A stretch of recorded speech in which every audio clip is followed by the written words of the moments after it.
October 3rd, 2021, my sketchbook project. I've finished adding color to all the pages. I added some additional cuts on the side so you could see more of the pages as you go through it. And I think it looks pretty good. I had fun doing those inks. I used a sponge and just wiped the ink from the Distress Oxide pads onto the pages and sometimes mix the colors up. Tried to use a variety of colors, and it was a lot of fun. If you enjoyed seeing my beginnings of this project, thanks. Show you a flip through of the pages in my sketchbook project, volume 18 for 2021. My cat Lightning insisted on being up here, so he will be in some of the shots. He likes to help. Okay, this is the front cover. I took the graphics from some of the things that the Sketchbook Project sent about what themes you could choose from, and this is my theme, a different perspective. I like it because it doesn't really look like my style at all, so I like that it's different, and I just like the repetition of the circles and the nice subtle patterns. You open it up and you see I did a little intro on just explaining my theme and what I was trying to do with it, and kind of get people started before they looked at this. And the intro page is over here. All of the pages were done with the Distress Oxide inks that look like this. I took a sponge after I re-inked them all, got them nice and juicy, and I applied the inks from the pads with a sponge, blended them together on the pages. This is the first page. First thing I could think of was just talk about how we spend some of our time on the river in the small boat that we have, and just how watching the water and the birds and the trees, especially during the pandemic, was really therapeutic for me, but all the time. It just helps me relax, and it's something my husband loves to do, go out in the boat, and we spend time together, so that's good. And I just journaled a little bit about the experience. Then I just went on. I did all the colors on the pages before I ever started doing any other work or marks on the pages. So the next colors were pink, picked raspberry, and spice marmalade, and a couple of stamps that I carved. I got my inspiration from Christy Jay-Z and just kind of went with it for most of the book because I was just having so much fun using the carved stamps. Then you can see how I cut the pages in the different colors of showing. That's why I did it. I just wanted to do something different.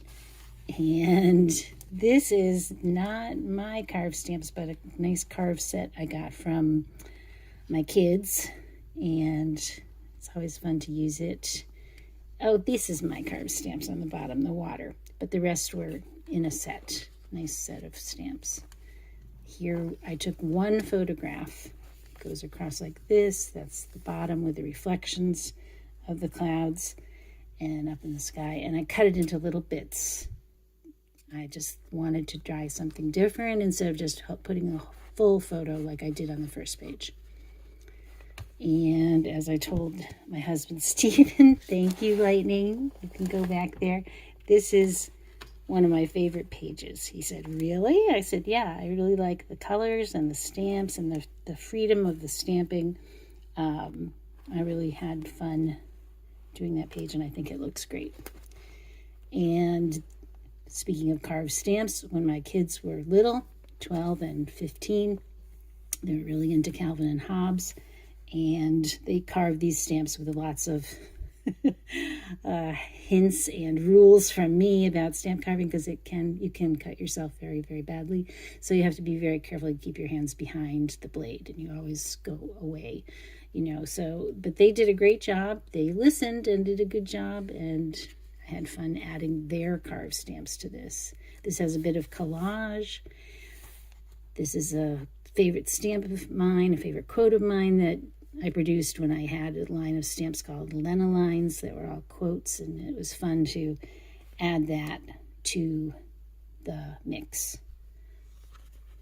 Then I went to a full page, so I did all these cut pages, ending up with a full page in the middle. And this is really a test area where I was testing the stamps and just to see how they were going to work before I put them in the sketchbook. But I liked the way it looked, so I thought I would just add that in there. So a full page, a different perspective, another different perspective.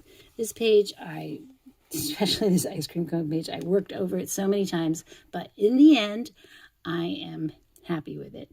I had some difficulties with the pages sticking, and then I had to redo things and add things, but I like this better colored. Some of you may have seen this before I colored the cone. And I love peppermint stick ice cream. Had it all the time when I was little, so I like that. And I'd say this is probably one of my husband's favorites. He loves these things I painted, very just loose swirls. I actually used a gold acrylic ink spray.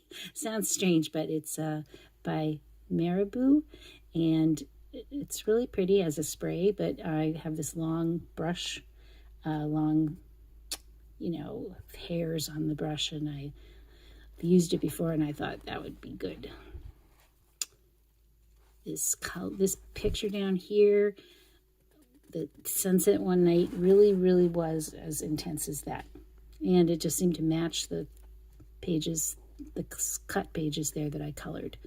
And I added some stamping and another Lena Lines quote onto this page. It's kind of a remake of the earlier page. This is turned upside down, but I added these gold ribbons with the gold ink and some more stamping.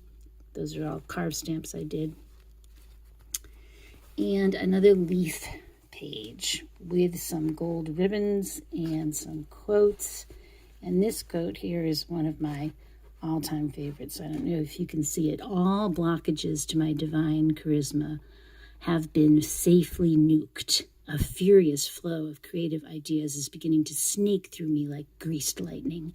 My primordial genius is about to unleash itself, freeing me to fall more madly in love with my stamps, rubber stamps, than ever before. So that was really fun. That's a really old stamp. It's got to be 20 or 25 years old, and it was really fun to add it here. This was another crazy worked mess, but in the end, I think it turned out all right. Lots of layers, so many layers I couldn't even tell you. Lots of things just repeated until I thought it finally looked okay.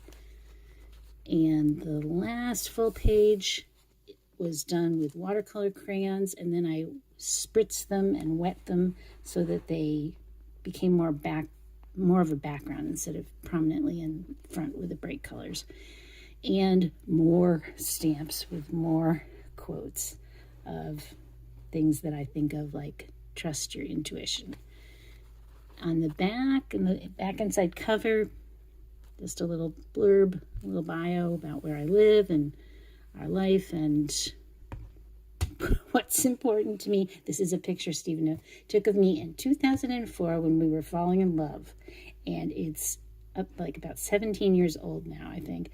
And he was quite pleased to see that picture in for my bio. So that's it. Here's the barcode on the back where it will be scanned into the Brooklyn Art Library, and I can't wait. Thanks.